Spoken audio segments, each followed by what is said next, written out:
Assalamualaikum warahmatullahi wabarakatuh. Hari ini kita akan membahas tentang saham, ya, yang berkaitan dengan kepemilikan modal pada sebuah perusahaan.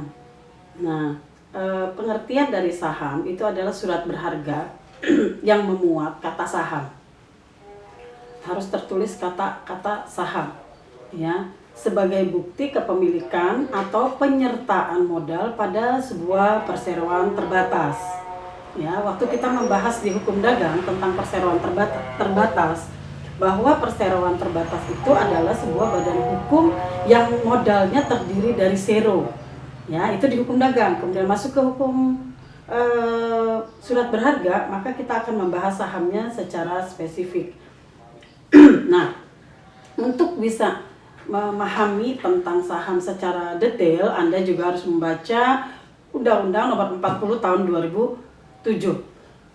Ya, terutama dilihat pasal 31, pasal 40 dan pasal 48. Itu khusus untuk membahas tentang saham dan segala jenis-jenisnya.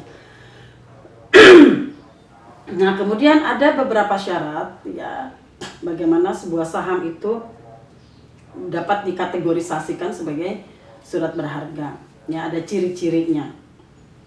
Yang pertama, harus tertulis kata saham.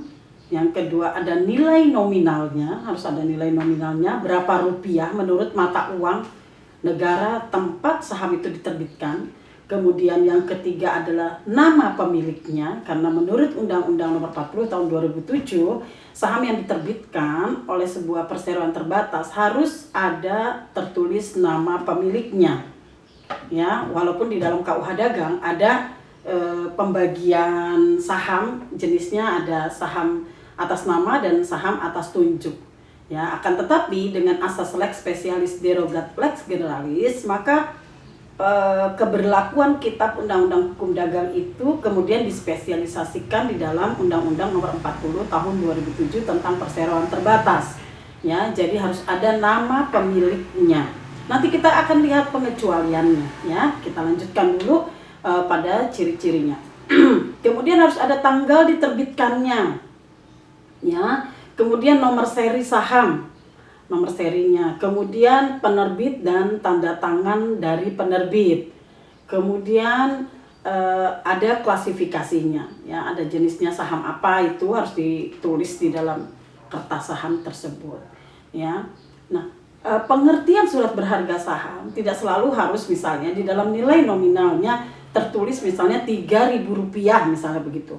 Kalau kita memiliki saham sebanyak 500 lembar, bukan berarti kita memiliki 500 lembar dengan tulisan 3.000 gitu, enggak. Tetapi dalam satu lembar saham itu tertulis bahwa Ria Savitri memiliki 500 lembar saham.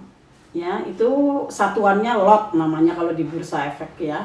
Nanti kita bahas itu di pasar modal. Nah, gunakan lagi asas lex specialis derogat lex generalis, bahwa Undang-Undang Pasar Modal adalah lex spesialis dari Undang-Undang Nomor 40 Tahun 2007.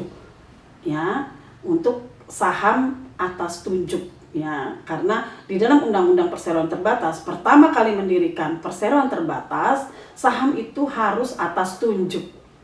Ya, bukan atas nama.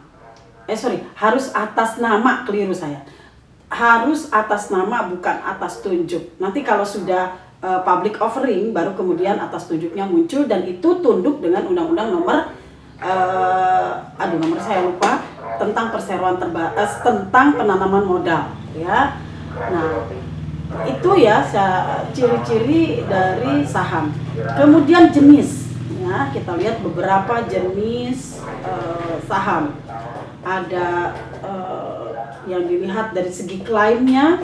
Kalau saham itu kita lihat dari segi klaimnya, maka jenisnya ada saham biasa dan ada saham preferensi atau yang didahulukan.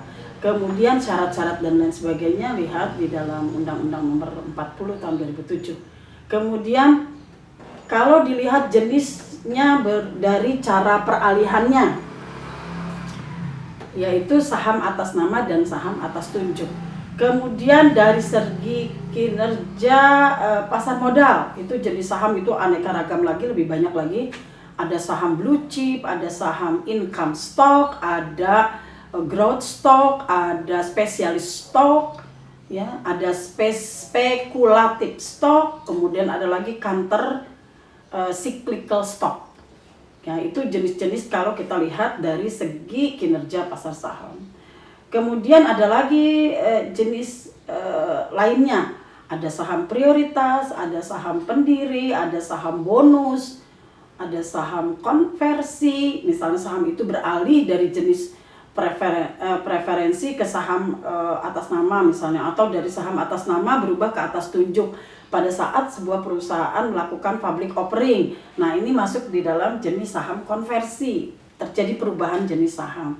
Kemudian ada saham yang dinilai, ada saham yang tidak dapat dinilai, kemudian donasi, kemudian ada saham tebusan, ada saham treasure, ada saham terjamin dan lain sebagainya. Itu jenis-jenis saham banyak sekali ya, untuk seginya dari berbagai segi. Nah, ada beberapa hal yang penting juga terkait dengan saham, yaitu resiko pemegang saham ya, resiko pemegang saham.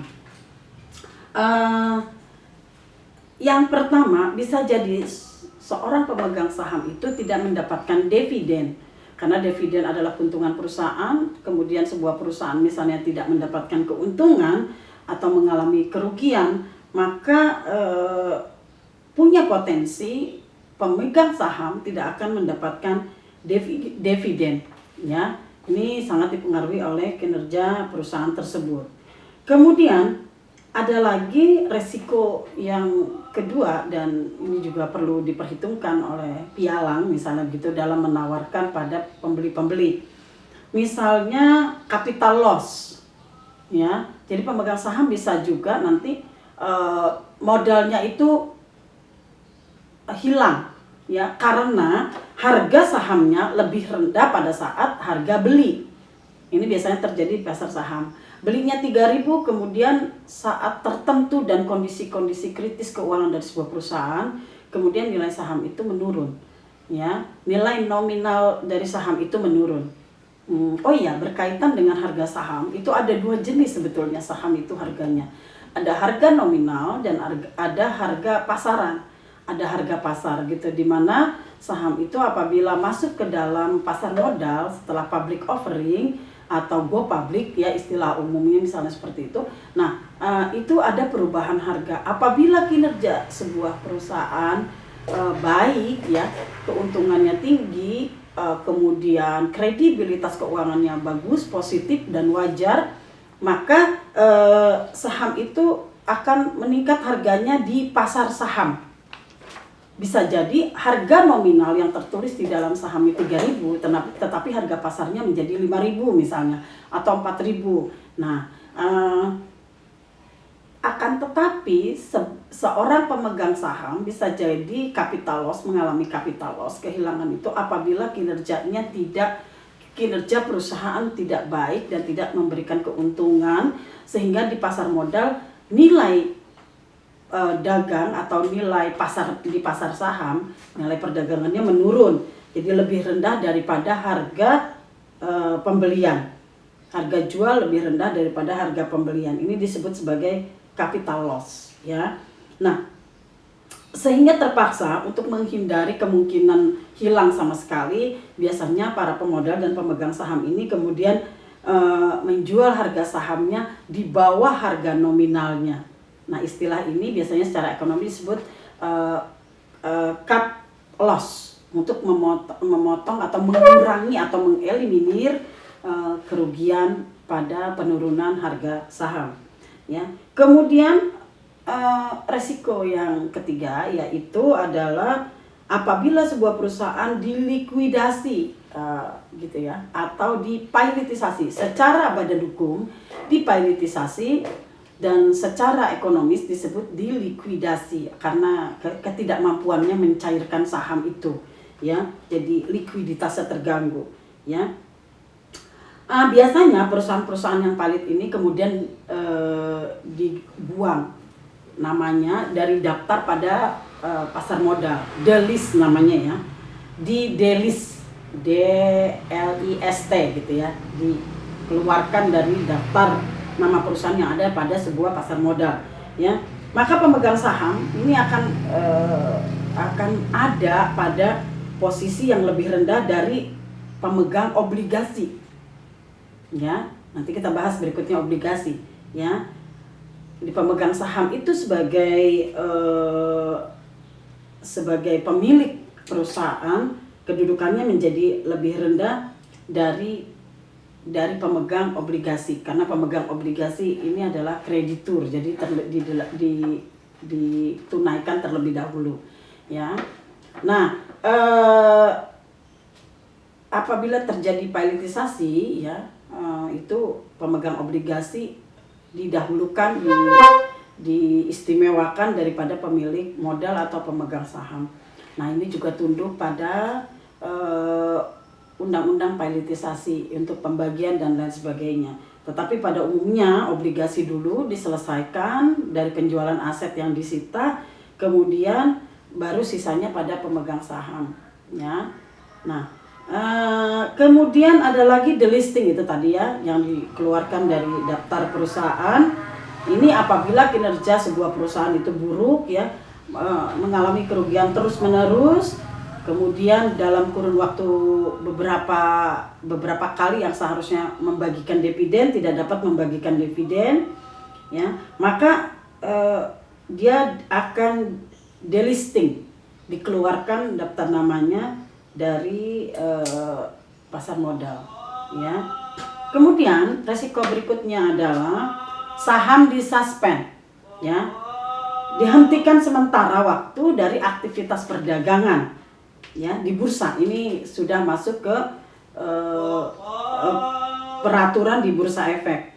Ya, dengan demikian pemegang saham tidak dapat menjual sahamnya yang disuspend di pasar modal, dihentikan dulu sementara. Nah, untuk sebuah saham yang disuspend ada kriteria-kriteria tertentu. Misalnya saja bukan hanya karena kerugian yang terus-menerus, akan tetapi bisa juga kenaikan dan lonjakan harga yang luar biasa dari sebuah perusahaan, saham perusahaan ini juga bisa disuspend untuk membalancingkan keadaan di bursa saham.